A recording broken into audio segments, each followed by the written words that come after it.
मंगलम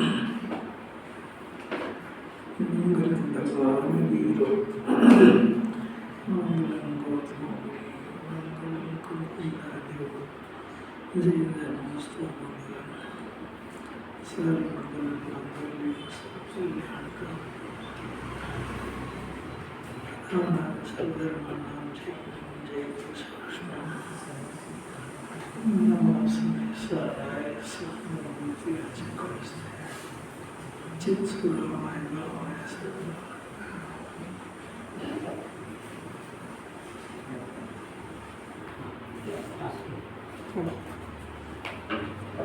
शुद्धात्मा में स्थिर होना वही कार्य है, वही सर्वस्व है। स्थिर हो जाना ही सर्वस्व है।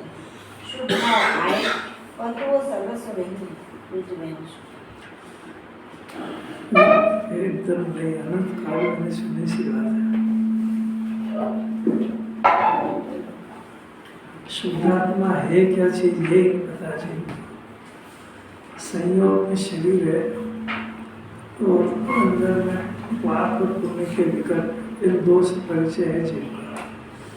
एक संयोग है और एक विभाव है। इन दोनों से रहित त्रिकाली ज्ञान घन स्वभाव आत्मा, इसको शुद्धात्मा कहते हैं। उसके अंश में जो है पर्याय, जो उसकी एक दशा है एक समय की, उसमें भले विकार चल रहा हो, वो शुद्ध आत्मा नहीं है। जीव की गलती कितनी है कि वो विभाव को बहुत दूर रह गया, तो शरीर को ही आत्मा समझता है। बहुत अद्भुत बात है। शरीर को आत्मा समझने से बड़ा ना तो कोई अपराध है और ना कोई गलती है। वो तो पुद्गल के ऊपर कब्जा करना पड़ता है। पुण्य के उदय की सामग्री, कर्म के उदय की सामग्री, उसको अपना मान के बैठा है। नशे में धुत है, इतना नशा चढ़ गया है कि धर्म के नाम पे भी उसी शरीर से क्रिया करना चाहता है। कोई नई बात नहीं लगती इसमें। सुनते सुनते ऐसा हो गया कि रोज तो सुनते असर होते ही नहीं उसको। तो क्या करेगा कहीं। शुद्ध आत्मा को पहचानने का अभ्यास करना चाहिए ना। शुद्ध आत्मा में त्रिकाली ध्रुव, उत्पाद व्यय ध्रुव में से ध्रुव को जनवारी पारणमिक भाव को आत्मा के लिए। इस आत्मा अब इसमें स्थिर होना, अगर स्थिर हो जाएंगे फिर इस आत्मा को पहचान कर ले। सर्वस्व क्या है, देखो सर्वस्व ये एक कार्य पूछता है क्या करें, शुद्ध आत्मा में स्थिर हो जाए, बस चुप हो जाता। शुद्ध आत्मा में स्थिर होना चारित्र की बात है। तो पहले शुद्धात्मा का पता तो लगे। ये पता लगने के लिए पूरा द्वादश आ गए। इतने सारे आयोजन करते काहे के लिए करते कि इसको भीड़ देख के अकेले में इसको महिमा भी नहीं आएगी आत्मा की। थोड़ा दिखेगा कि अरे इतने लोग इसमें जुड़ रहे हैं, कितने लोग हैं। लोगों को ऐसा लगता है कि पंचम काल में धर्म का लोप हो रहा है। देखो तो सही आँख खोल के, बाढ़ आ रही है समझदार लोगों की। जीव बहुत जल्दी समझ जाता है इस बात को। क्या संयोग छड़ेंगे, नाशवान है। संयोग में सुख तो है नहीं, और विकल्प तो करके देख लिए पर अनादिकाल से।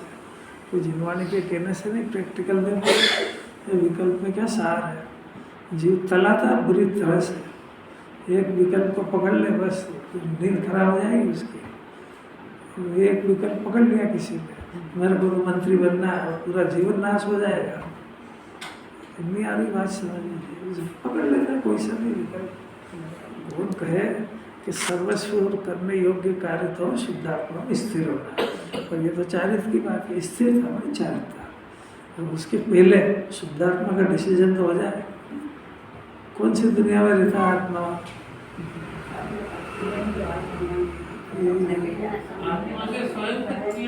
हाँ यही तो बात है। मैं आत्मा हूँ, मैंने पर्याय में से द्रव्य को छाटना आना चाहिए।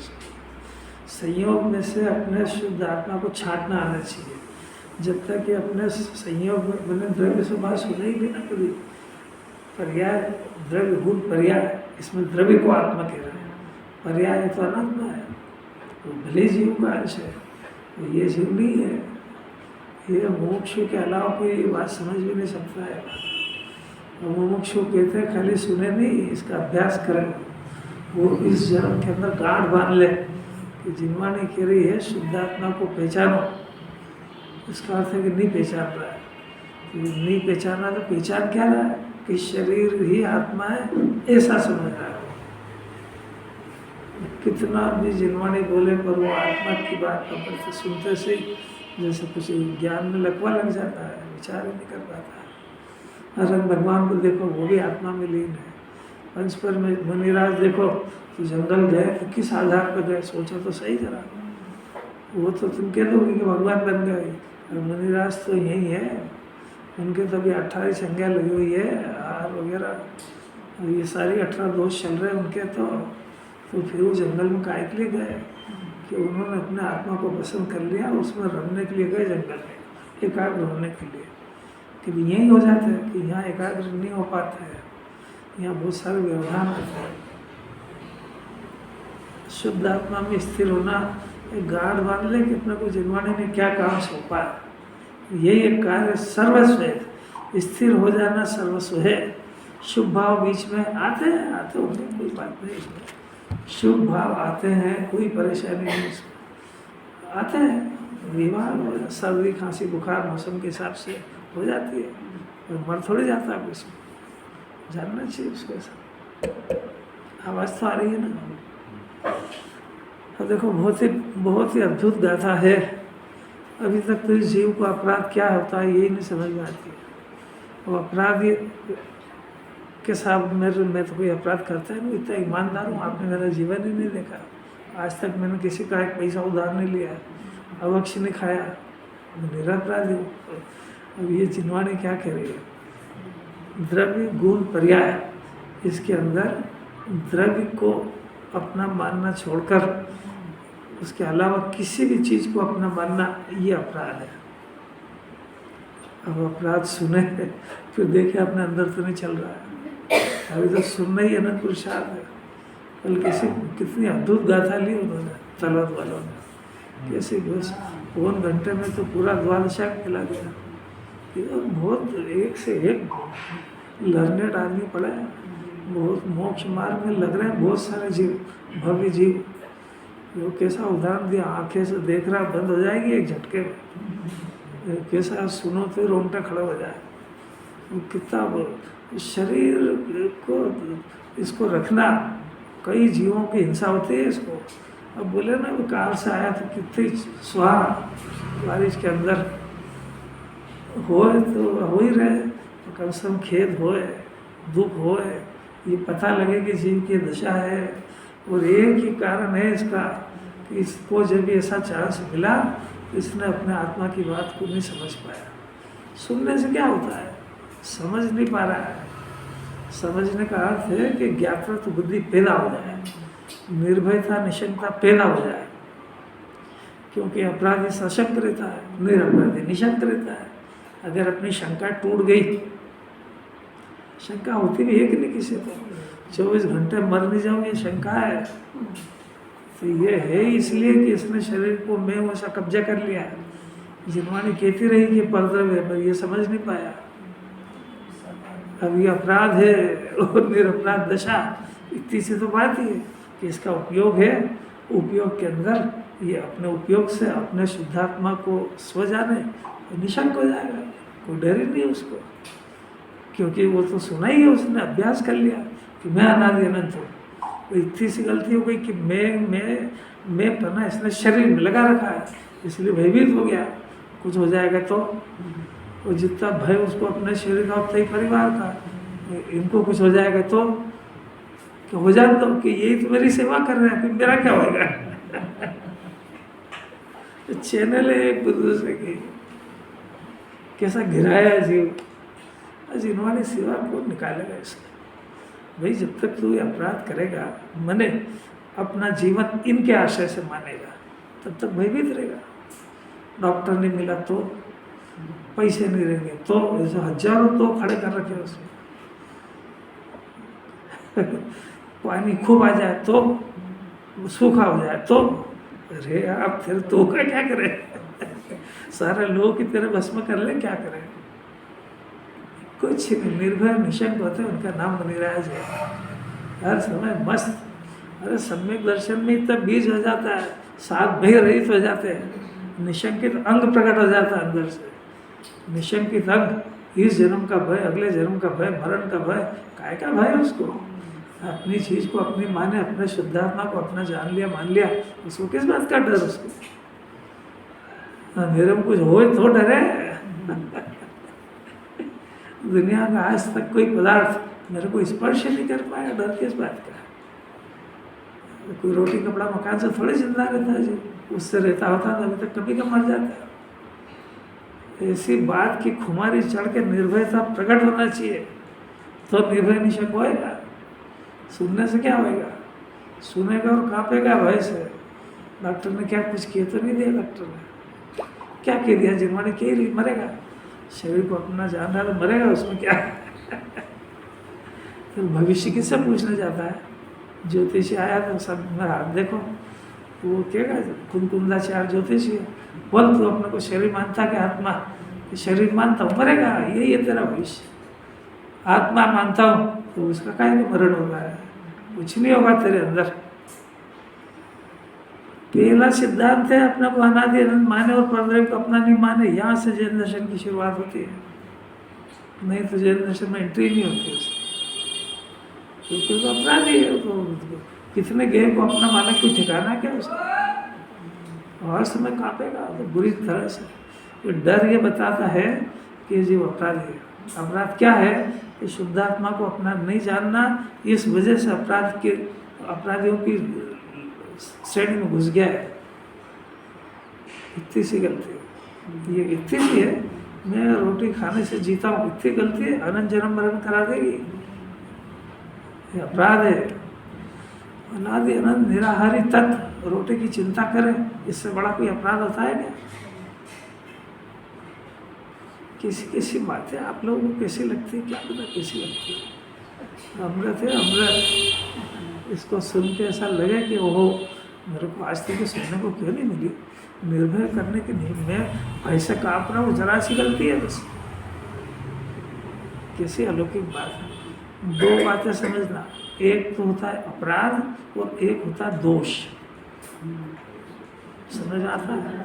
अब ये दो ही दोष ही है, पर अपराध बड़ा होता है और दोष छोटा होता है। दोष में क्षमता भी करी जा सकती है, अपराध भी कुछ क्षमता नहीं करेगी। मिथ्या दर्शन अपराध है और बाकी चारित्र के दोष, वो जो है वो दोष है। चारित्र का दोष कहते हैं उसको। रोटी मैं खाता हूँ ये अपराध है, रोटी खाने का परिणाम ये दोष है। दोष निकल जाएगा, अपराध की छूट नहीं मिलेगी, अपराध की माफी नहीं मिलेगी। अब गजब की बात उसके अंदर यह है कि दोष बाहर दिखता है और अपराध दिखता नहीं है। मैंने मिथ्या दर्शन की जो वृत्तियां है, मिथ्या दर्शन का जो परिणाम है, उससे ना तो दुख लगता है जीवन में और न जगत में दिखता है। यहाँ कोई बैठा बैठा शरीर को अपना माने, परिवार को अपना माने, यहाँ बैठा बैठा उसको अपना मान के चिंता में डूब जाए तो किसी को नहीं दिखेगा। और उसके पीछे लड़ाई झगड़ा करने लगे तो सब दिख जाएगा, लड़ता है वो। अब जिनवानी कह रही दोष तो क्षम्य है पर अपराध क्षम्य नहीं है। अपराध में तो आत्मा को ही निकल गया है, मैंने परद्रव्य के सत्ता पे कब्जा ही कर लिया उसको, ये तो नहीं चलेगा। परद्रव्य के पीछे राग हो जाए, द्वेष हो जाए तो दोष है, चलता है तो क्या करें। जब तक भगवान नहीं बनेगा, पूर्ण निर्दोष नहीं होगा तो दोष हो जाता है, अपराध तो नहीं चलेगा। कोई बच्चा गलती से पड़ोसी छोटे दूसरे बच्चे का खिलौना लिया है तो ले आए और अपनी गलती मान के वापस भेज दे तो चल जाएगा, और वो भी कहते मेरा ही है, अरे यार ये तो नहीं चलेगा। थोड़ी सी देर खेलने गया तो तू तो हो सका चोरी करके लिया है और फिर कह रहा कि मेरा है। अरे भाई क्या कह रहे राकेश जी, कितनी प्रसन्न होकर सुनने की बातें है। कर्म के उदय में मिली हुई सामग्री मिल गई तो कोई बात नहीं, अभी तो कहते मेरी है, तेरी कैसे होगी? अरे इससे सरल कोई बात हो सकती है? ये श्रद्धा मोक्ष अधिकार मैंने अभी मोक्ष होएगा, मैंने पहले जिस जो परद्रव्य अनंत काल तक के लिए छूट जाएगा उसको, उसकी शुरुआत में उसको पर जानना, भिन्न जानना, ये तो सीखे। तो उसी के तो मोक्ष कैसे होएगा तेरे? मोक्ष में तो सब संयोग छूट जाएंगे। अब तो संयोग तेरे बस की बात नहीं है, तो तू अपना मानना तो छोड़ सकता है कि उसमें भी तकलीफ है। आप अच्छे महल में रहो ना, जिनवाणी ऐसा थोड़ी करेगी, घास फूस का झोपड़ा बनाओ उसमें रहो, रे अपने पुण्य का उदय है। चक्रवर्ती कोई अपराधी थोड़ी है, वो 6 खंड का वैभव अपने उसके खुद का पुण्य का उदय, वो दूसरे के पुण्य के उदय पर थोड़ी कब्जा करा उसने। वो नीति और न्याय का है। दोष इतना है कि वो उसको आत्मा में रहना चाहिए और जंगल वहाँ रह रहा है, वो ये है तो मंजूर है उसको, वो छोड़ने की तैयारी भी है। कोई समझ में आ रहा है जैन दर्शन? 6 खंड में रह रहा है, दोष जान रहा है, निर्दोष हो जाएगा। पर ये फूटी झोपड़ी में रह रहा है और कब्जा करके रह रहा है तो अपराधी है। तो किसी किसी बात है, चिंतन चाहते हैं जिनवाणी इसमें। कुछ भूमिका समझ में आई क्या? तो अमृत चंद्राचार्य का हृदय पकड़ में आएगा। कुंदाचार्य ने तो 3 गाथा दी। एक गाथा के अंदर तो अपराधी प्रवृत्ति बताई, दूसरी गाथा के अंदर निरपराधी बताया, और तीसरी गाथा के अंदर दृष्टांत में अपराधी और निरपराधी 2 ही का दृष्टांत दे दिया। कुंदाचार्य की स्टाइल, उन्होंने 2 गाथा का उत्तर एक गाथा में, उसी में निरपराधी आत्मा का स्वरूप भी बता दिया और अपराधी आत्मा का। ये कुंदाचार्य की स्टाइल है। अब अमृत चंद्राचार्य से मिलते हैं अपन, अपने बस की बात नहीं कि अपन कुंदाचार्य की बातों की सर्जरी अपन झेल पाए। जैसे इस जगत में दृष्टांत इतना सुंदर है, जो पुरुष पर द्रव्य ग्रहण जिसका लक्षण है, ऐसा अपराध करता है। जगत में तो सब समझते हैं दृष्टांत को, किसी पराई चीज़ को अपनी मान लेना, ग्रहण कर लिया, उन्हें अपने मान ली, और क्या करेगा, उसको अपराधी कहते हैं। ये अध्यात्म की बात है। द्रव्य कर्म, भाव कर्म और नो कर्म। द्रव्य कर्म 8 जो कर्म है उससे तो जीव का परिचय ही नहीं, क्योंकि वो अरूपी अमूर्तिक है और इसके अंदर सत्ता में बंधे हुए हैं। पर भाव कर्म और द्रव्य नो कर्म, उससे इसका परिचय है। उससे इसका परिचय होने से जो 8 कर्म के उदय में जो मिली हुई सामग्री है, जिनवाणी उसको 9 कर्म कह रही है, मैंने 8 कर्म का फल कह रही है। और 8 कर्म का फल कह रही है, इसका अर्थ है कि वो जीव की नहीं है। इसको स्पष्ट कह देंगे घर तेरा नहीं है तो नाराज हो जाएगा, दुकान तेरी नहीं है तो नाराज हो जाएगा। अभी तो इतनी पात्रता ही नहीं है जगत में, तो गुरुदेव के सुनेगा तो पात्रता होगी कि जिस घर में तू रह रहा वो घर तेरा नहीं है, ऐसा मानना। अब तभी बोलने में पसीना आ जाए, कोई बोल के दिखाए कि मैं जिस घर में रह रहा हूँ, जो मेरे माँ बाप है, बच्चे, वो मेरे नहीं है। बैंक लॉकर में जितना धन रखा है वो बैंक का है कि आपका है? जहाँ रखा उसका है तुम्हारा, पर मालिक है, मानता है कि नहीं उसको अपना? तो वो इसलिए मानता है कि आत्मा को अपना नहीं मानता। ये आपसे किसने पूछा? सिर्फ ये बताओ कि मानता है कि नहीं। पहले सिर्फ इतना पूछ रहे कि मानता है कि नहीं। अपना मानता तो आत्मा को नहीं मानता। ये किसने पूछा आपसे? सिर्फ ये बोल रहे हैं कि वो अपना मानता है कि नहीं, बस इतना बोलो। बोलो ना, मानता है ना। अब जिनवाणी पूछ रही है कि वो मानता है, ये अपराध है कि नहीं, पहले ये बोलो। ये अपराध है, यहाँ बोल रहा है, ये अपराध है, यहाँ बोल रहा है। अगर ये अपराध लगेगा तो निरपराध होने की बात ध्यान से सुनेगा, वो कुतर्क नहीं करेगा। ये जिनवाणी से पूछ के जिनवाणी को सुना ना, क्यों मान रहा है कि आत्मा को नहीं मान रहा है? अरे तो निरपराध होने के लिए कर क्या रहा है ये तो बता। इसलिए नहीं कर रहा है कि ना तो अपराध लग रहा है और ना इस शरीर को अपन अपना मान रहे हैं, आराम से खा रहे हैं। किसको लग रहा है कि दुख है और ये अपराध है? निशंक है। ये तो शंका जब पड़ती है जब बीमार हो जाए और ये छूट नहीं जाए, तब थोड़ा डर लगने लगता है उसको। जब थोड़ा अच्छा रहता है, माने अनुकूलता हो उसको चारों तरफ, तो कुछ जिनवाणी याद आती है उसको। तो जरा अंदर की वृत्ति देखो, ईमानदारी से बात करना सीखो जरा। ऊपर से क्या है वो, ऊपर से जीव दुखी भी कहाँ दिखता है? मिथ्या दृष्टि किसी को दुखी दिखता है? सारी अनुकूलता, वो केवल प्रतिकूलता में दुखी दिखता है। और गजब की बात है, जो प्रतिकूलता में दुख दिख रहा है ना, पर जो प्रतिकूलता जिस परिणाम से आई है, सब पाप का परिणाम, उसको करते समय एक को भी दुख नहीं लगता है। ये मिथ्या दर्शन का करिश्मा है। नहीं आ रही समझ? वो जो पाप का परिणाम है इतना बेहोश कर देता है, इसको करके रखा ही है, तो जिनवाणी जगाएगी उसको कि पाप के परिणाम में हलाहल दुख है। जहाँ तो ज्ञानी बनने के बाद पुण्य के परिणाम में भी वैसे ही दुख है, पर वो पुण्य के परिणाम का दुख तो तेरे को खाली मंदिर जाता जब ही लगता है, घंटे आधे घंटे, बाकी तो पाप के परिणाम में मजा ही आता है। दुख तो पाप के उदय में लगता है, ये नशा नहीं है उसको। पाप का उदय में आ जाओ उसी नाम से कांपता है। ऐसे जिनवाणी तो सुनी है ना। अब ये बताओ कि धन कौन से कर्म के उदय से आता है? पुण्य के उदय से, पाप के उदय से? पक्की बात है। और जो जाता है वो कौन से उदय से जाता है? हाँ बोलो ना, डॉक्टर ने भी बोलेगी, वो होशियार है, अब नहीं बोलेगी वो, तो उन्माला में नहीं बोलो, अच्छा कट नहीं जाएगा। अरे धन आता है, आपने बोला बहुत अच्छा, कितना स्वाध्याय करते हो आप, कि पुण्य का उदय हो तो धन आता है। अब मैं पूछ रहा हूँ धन जाता वो कैसे जाता है? दोनों को उदय से जाता है। दान देता हूँ तो पुण्य का उदय होगा। ये किसने पूछा? जितना पूछे उससे ज़्यादा दिमाग लगाने की जरूरत नहीं है।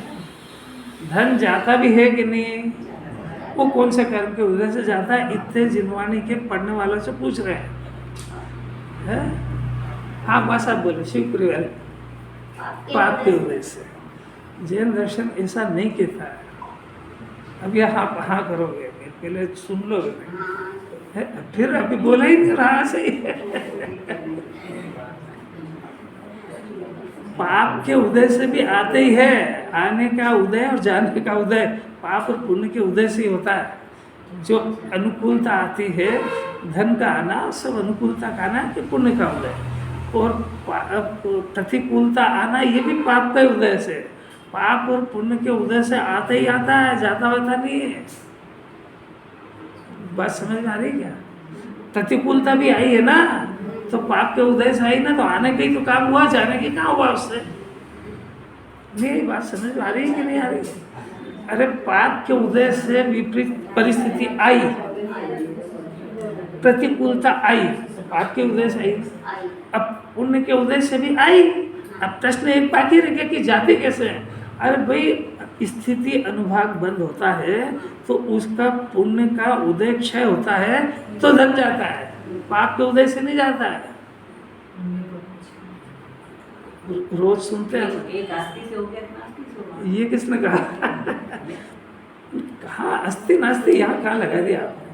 पुण्य के उदय से सामग्री आई है ना, तो कर्मों के बंधन की फिलॉसफी, अनुभाग बंद, स्थिति बंद, प्रकृति प्रदेश बंद, तो उसमें स्थिति नाम का बंधन हुआ ना, तो पुण्य का जो उदय है वो स्थिति को लेकर के है।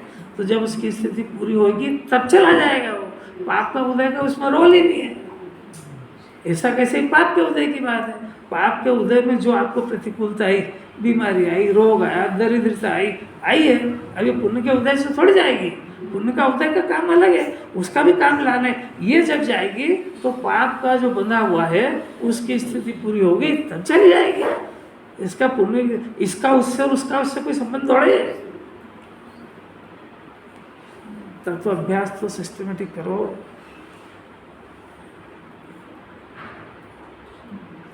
ये बैठे कर्णानी योग के जानकार आके जो अध्ययन करते हैं, अपने को तो अध्ययन ही नहीं है। आप देखो ये ऐसा होता है कि नहीं होता है? आने ही आने का काम है। पाप का उदय भी आता ही है, पुण्य का भी उदय आता है, वो आता ही है। वो जाता वाता इनके एक दूसरे के उदय से नहीं है कि पाप का उदय है तो चला गया। पाप के उदय से नहीं जाता है, पाप के उदय से भी आता ही है।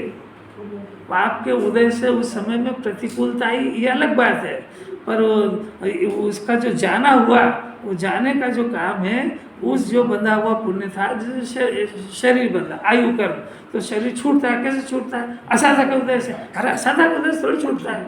इस शरीर की जितनी स्थिति थी वो स्थिति पूरी हुई, आयु पूर्ण होने पर शरीर छूट गया। ऐसा ऐसा आठों कर्म के अंदर है। वो जो पुण्य का कर्म बंधा, उसकी स्थिति पूरी होगी, वो चला जाएगा। तो उसके वो जो सामग्री थी टिकी हुई, वो उसके उदय के कारण टिकी थी। उसका उदय पूरा हुआ, वो सामग्री उसके साथ चली गई। इसका कोई रोल थोड़ी था। ये तो बैठा बैठा ज्ञाता था। ये पुण्य के उदय में, इसी के पुण्य के उदय में जो ऐसा बनाव बना कि वो सामग्री इसके पास आई, तो एक तो ये मालिक बन गया उसका कि आई मेरे संयोग में आई, इसलिए मैं इसका मालिक बन गया हूँ। एक भ्रम तो वहाँ से खड़ा हो गया। अभी पराई चीज़ को इसने अपना माना, अब निरंतर भयभीत और शंकित रहेगा, ये चली नहीं जाए, चली नहीं जाए, चली नहीं जाए। तो वो जो सामग्री टिकी है, वो कोई इसके भाव की अपेक्षा तो करते नहीं है। और उसका जब पुण्य का उदय क्षय हुआ पूरा, तो वो इससे पूछेगी क्या कि वो तो लेके अपने चली जाएगी। सब चला गया तो कहता है मेरी कुछ गलती हो गई, वो घर में मैं ताला नहीं लगा पाया, वो मैं ज़रा सा ऐसा भूल गया, वो मेरा ज़रा से ऐसे, और मेरी कुछ ना कुछ गलती हो गई, ज़रा सा ध्यान नहीं रख पाया तो सोने की चेन चली गई। तेरे ध्यान व्यान से कुछ नहीं होता है। जगत का परमाणु किसी के ज्ञान की, श्रद्धा की अपेक्षा नहीं करता है। इस जीवन वचन को उतार जाओ अंदर। ये तो तू मानता है कि ये सामग्री आई और सामग्री गई, कि तू मानता है क्योंकि तुमने अपना माना उसको, अन्यथा सामग्री का अपना इतना समझ जाए तो क्या नहीं हो जाएगा। उसके आने में हर्ष करता है, जाने में विषाद करता है, ये जीव का रोग है। और हर्ष विषाद क्यों होता है? क्योंकि अपराधी प्रवृत्ति के कारण उसने उसको अपना माना, इसलिए हर्ष विषाद हुआ। अगर वो अपना नहीं मानता है तो आओ कि जाओ, तो फिर तो आवाज आएगी अंदर से, लाखों वर्षों तक जीव या जीना मरना है कहाँ? शरीर का आना होता है, शरीर का भी छूटना होता है। तू मैं क्या कर रहा हूँ? मैं कहता हूँ आया था, जब भी जानता था, लोगों ने मेरा नाम रख दिया टोटल मिल, तो मैं टोटल मिल मानने लगा। पर लोगों ने रखा है, कोई मैंने थोड़ी रखा है अपना नाम। किस किसने अपना नाम रखा है? जो माँ बाप ने रख दिया उसको ढोता रहता है पूरी जिंदगी।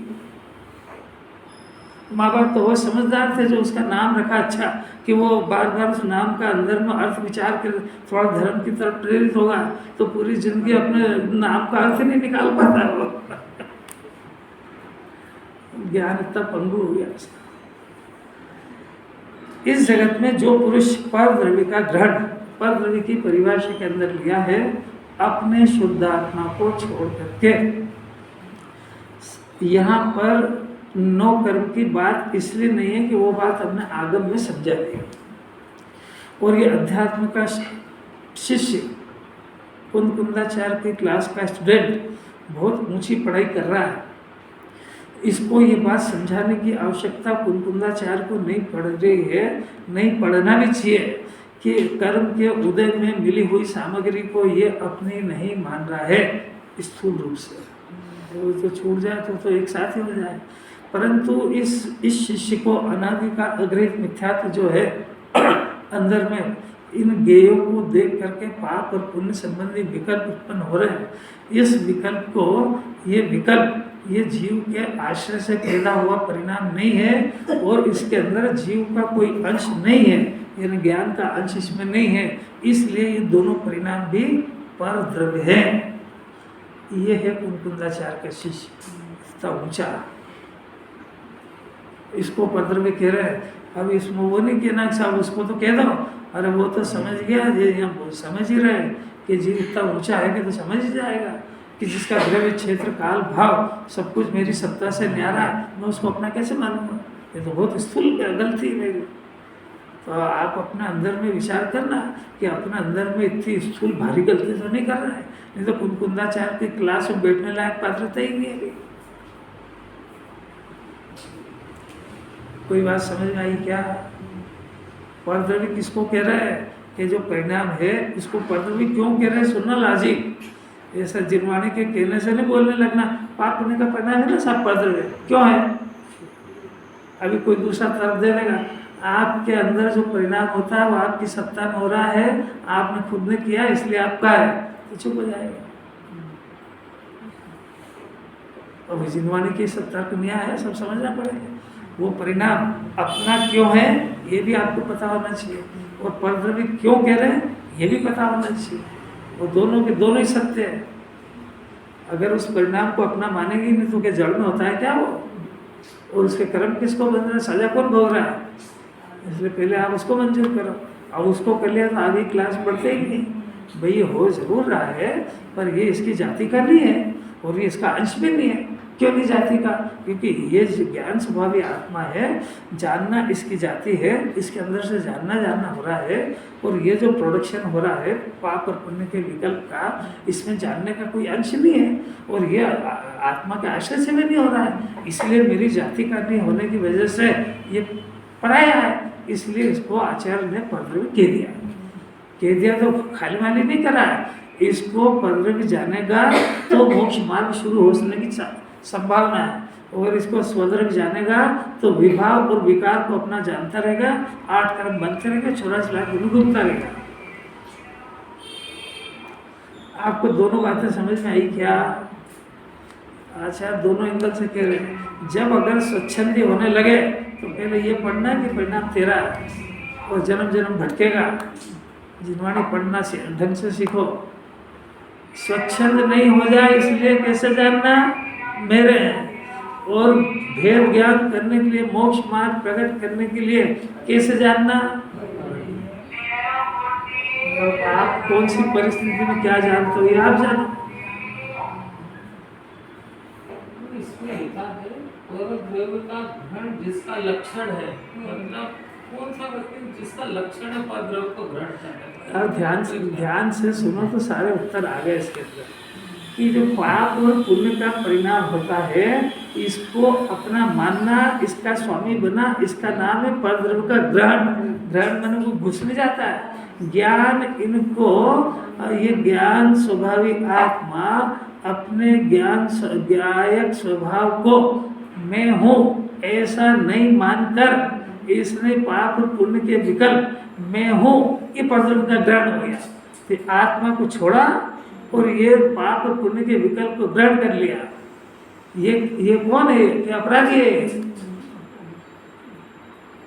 अब कुछ पल्ले पड़ेगी नहीं पड़ी, समझने का प्रयत्न करोगे तो पड़ेगी। लक्षण आपको लक्षण नहीं समझ में आ रहा, पाप पुण्य के परिणाम हो भी रहे कि नहीं। लक्षण ये है कि जो जीव इसको अपना मानता है वो अपराधी है, ये लक्षण है उसका। लक्षण ये है कि निरंतर भयभीत और शंकित रहेगा और निरंतर चिंतित रहेगा, ये लक्षण है उसका। चिन्ह है, जैसा जो कोई अपराध करता है ना, कोई चोरी करता है और कोई मर्डर करता है, तो एक इसकी ट्रेनिंग होती है पुलिस वालों के पास।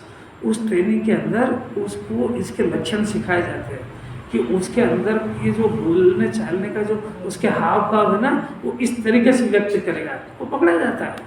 उसकी साइकोलॉजी होती है कि वो जब इनसे वो पुलिस उसके अपराध से जब प्रोसिक्यूशन करती है तो उसकी साइकोलॉजी से पकड़ना आ जाता है। बोलने से कोई संबंध नहीं है उसका। ऐसा जो जीव पाप और पुण्य के परिणामों को अपना मानेगा तो इसमें ये लक्षण है इसका, तो ये निरंतर शंकित और भयभीत रहेगा। ये निरंतर एक तो या तो मेरे परिणाम बिगड़ नहीं जाए और या ये धन छूट नहीं जाए, दो बीमारी है बस इसमें। तो ये संयोग छूट नहीं जाए तो निरंतर भयभीत और शंकित रहेगा। नो वार नमोकार मंत्र पढ़ के घर से निकलेगा और ओटी में जाएगा तो पता नहीं क्या क्या कितनी माला फेर के जाएगा। ओटी नहीं समझते।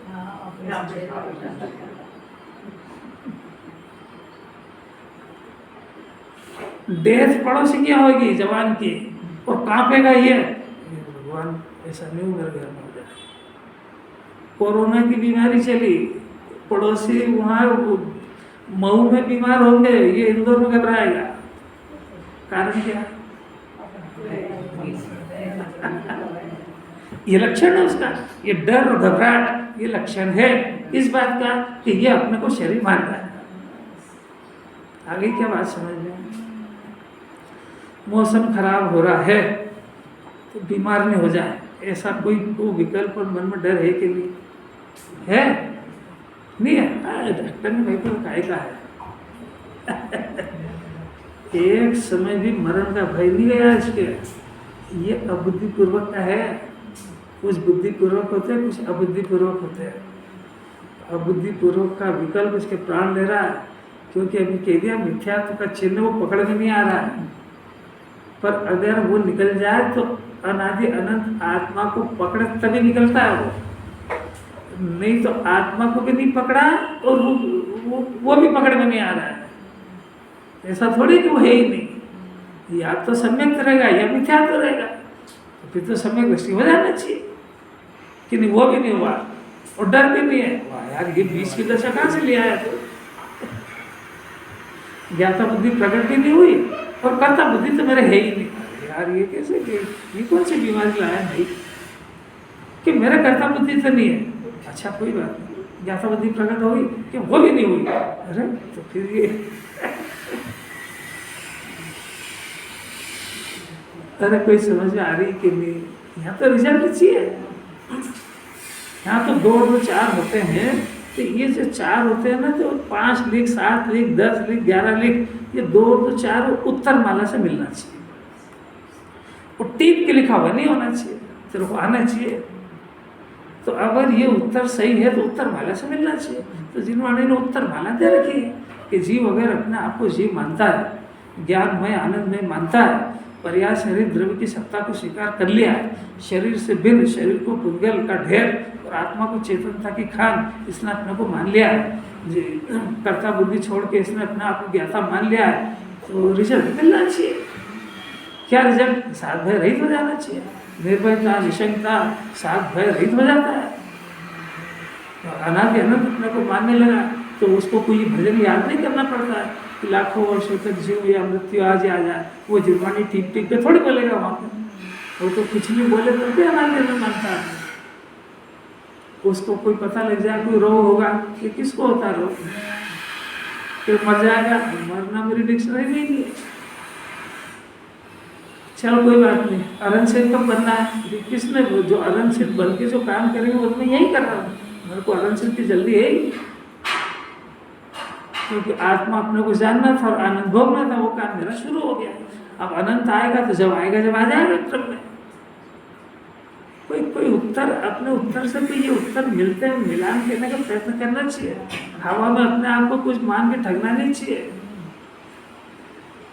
अंकित को कुछ पकड़ में आ रही क्या? उवासी इस बात का छीनने को थक गया, बहुत मुश्किल है। इतना इसको इंटरेस्टिंग बनाने के बाद ये दशा होती है कि किसी को नींद आ जाए, किसी को झपकी आ जाए, किसी को घर याद आ जाए। अब इसको और कैसे चटपटा बना? अभी सीरियस पढ़ दे तो कुछ भी पढ़ने भी नहीं पड़ेगा। परद्रव्य का ग्रहण समझ में आया? परद्रव्य किसको कह रहे हैं, ग्रहण क्या है, तो लक्षण क्या? 3 बात है। पाप पुण्य के विकल्प को परद्रव्य कह रहे हैं।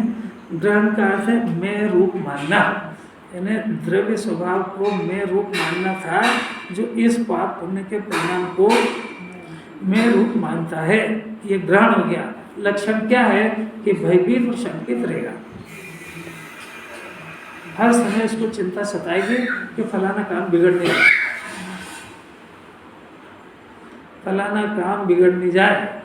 ब्याह तो कर रहे हैं, परंतु मकान तो बना रहे हैं, परंतु दुकान तो खोल रहे हैं, परंतु घूमने तो जा रहे हैं, परंतु अभी कितने सारे परंतु खड़े कर दिए। हर जगह शंकित रहेगा। अब ये सिद्धांत का इसके परंतु कैसे टूटे कि जगत के अंदर जो काम होता है वो काम अपनी योग्यता के अनुसार अपने तत्समय के परिणाम में होता है। उस जगत के पदार्थ को किसी लॉर्ड साहब की जरूरत नहीं है, उसकी पर्याय उसके द्रव्य में से होती है। दूसरे द्रव्य का उसके अंदर इंटरफेरेंस नहीं है। तो बताओ तुम्हारे परंतु का क्या हुआ? हमारी समझ आ रही क्या बात? अरे एक सिद्धांत इस जीव को परमात्मा बना देगा। जगत का हर कार्य अपनी योग्यता से होता है, हमारी बुद्धि से नहीं होता है। और हमारे कर्म के उदय से, कर्म के उदय को थोड़ी पता है कि तेरे लिए सही व्यवस्था करे। आप ये तो सब पढ़ा समझाने के लिए कहते हैं कि भी तेरे पुण्य के उदय का इंतजार कर, उसका तो उदय आएगा तो अच्छा हो जाएगा। ये तो इसको बेचारे को मन समझाने के लिए कहते हैं। तो ऐसी लालीपाप कब तक खिलाएंगे उसको? आखिर उसको वस्तु सबको सामना करना पड़ेगा कि नहीं? अनादि अनंत है कि नहीं है? आपको कुछ समझ में आ रहा है क्या? ये तो पूरा, ये सब विद्वानों का बहुत बड़ा उपकार है। मेहनत उन लोगों ने करी और अपने पास रेडी माल आ गया। अपने क्या तो अपन कब पढ़ते ना कब इसका मर्म निकालते। फिर से सुनना, पूछूंगा नहीं कोई से भी, आप अपना विचार करो। अगर महामंत्र नमोकार मंत्र से बड़े मंत्र हैं जो जीव को परमात्मा बना देंगे। मंत्र क्या है कि जगत के अंदर जितने भी जो काम हो रहे हैं वो काम हो रहे हैं ना, तो वो जगत के काम है, मेरा कोई काम नहीं उसमें, तो मेरा कोई वास्ता भी नहीं है। एक बात, ये बातें सिर्फ श्रद्धा में लेने की चल रही है, लोगों को सुनाने की नहीं चल रही है। और लोगों से कहना भी मत, नहीं तो कहेंगे अच्छा पागल आया है। कहना मत ऐसा। पात्रता देखना, जरा पात्र जीव हो उसके सामने बोली जाती है बातें। अपात्र तो हंसी उड़ाएगा तुम्हारी और जगत में और कहेगा देखो किसी पागल जैसी बातें करते हैं। समझना जरा, जगत के अंदर जो भी कार्य हो रहा है वो जगत का काम है, मेरा नहीं है। फिर भी एक प्रश्न बाकी रह गया कि आखिर इस काम का कर्ता कौन है?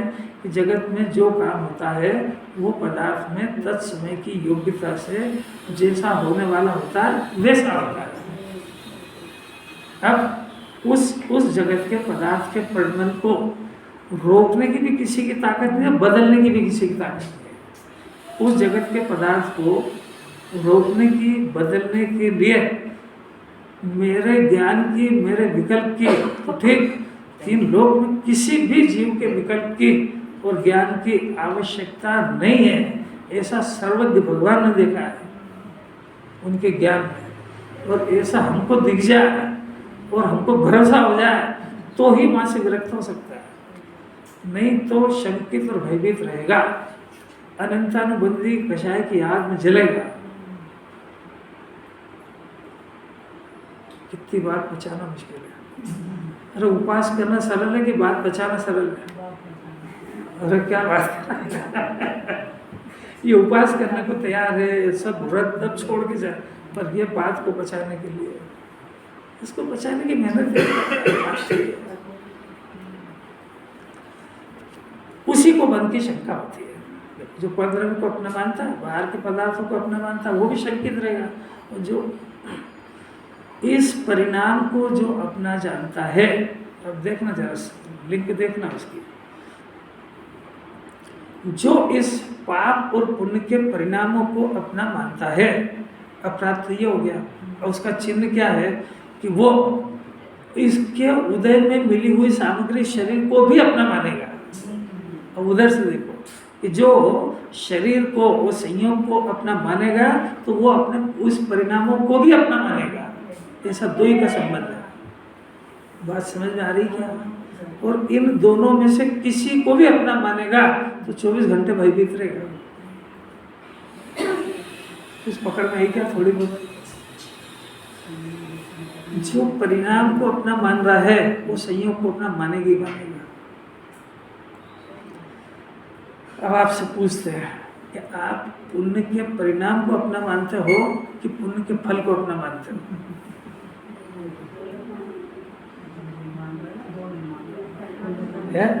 जरा से मैं तो पसीना आ जाता, माथा घूमने लगता है ऐसे। अरे आप अपने अंदर झांक के देखो। दोनों को ही मानते पुण्य करते हुए भी अपने को मान रहा है, पुण्य फल को भी अब गजब हो गया। अब ये थोड़ा जिनवाणी को पढ़ के कहने लगे बहुत होशियार है राकेश जी, आप इसको पकड़ नहीं सकते हो। अरे साहब ये पुण्य का परिणाम है, तो बुद्धि क्या मेरा थोड़ी, मैं भिन्न जानता हूँ। अच्छा, और पुण्य के उदय को तो वो तो चला नहीं जाएगा।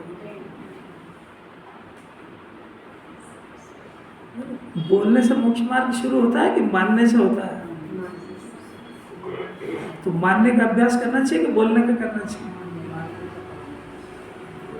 तो क्या बोलना ही बंद कर दो? अरे बोलेगा तो किसी दिन मान जाएगा, और बोल के संतोष हो जाएगा तो निशाबाशी हो जाएगा। बोलेगा तो शरीर पंद्रह कांपेगा, रूह कांपेगी इसकी। वहां से कोई से जांच करा के निकलेगा ना, क्या है मेरी जांच में, केवली से पूछ तेरी जांच में राग ही नहीं घुसा आत्मा के अंदर, वो रिपोर्ट क्यों नहीं देखता? नहीं, बंडी जी मजा नहीं, सब सीरियस मामला है। अब जो अपराध नहीं करता उसको बंद की शंका भी नहीं होती है। इसी प्रकार आत्मा भी जो अशुद्ध वर्तता हुआ, अभी तो दृष्टांत दे दिया, अभी आत्मा भी तो हो गया अशुद्ध वर्तता हुआ, मैंने आत्मा द्रव्य गुण पर्याय में से द्रव्य को आत्मा कहते हैं। पर इस द्रव्य के अंदर किसी चीज की मिलावट नहीं होती है, इसमें पर्याय की भी मिलावट नहीं होती है, और पर्याय की भी मिलावट नहीं होती, और पर्याय में ये अशुद्धता चलती है। पाप और पुण्य के विकल्प ये चले तब भी कोई अपराध नहीं है, ये दोष है। अपराध और दोष में अंतर बता दिया। तो वो पाप और पुण्य का जो परिणाम चलता है, तो आत्मा माने ज्ञान अपने त्रिकाली आत्मा के अनुसार वर्तन नहीं करता है, और पाप और पुण्य के अनुसार वर्तन करता है। वो वर्तन करता है, उसका नाम है अशुद्ध वर्तन। कैसी बात है, धीरे धीरे इसीलिए ले रहे हैं, शुद्ध वर्तन आएगा। अशुद्ध वर्तता हुआ परद्रव्य का ग्रहण जिसका लक्षण है, ऐसा अपराध करता है, उसको बंद की शंका होती है। और जो जीव शुद्ध वर्तता हुआ, मैंने पाप और पुण्य के विकल्प से और प्रयास रहित शुद्ध आत्मा के साथ वर्तता हुआ, मैंने शुद्ध आत्मा को स्व जानता हुआ अपराध नहीं करता, उसको बंधन की शंका नहीं होती है। ये नियम हो गया।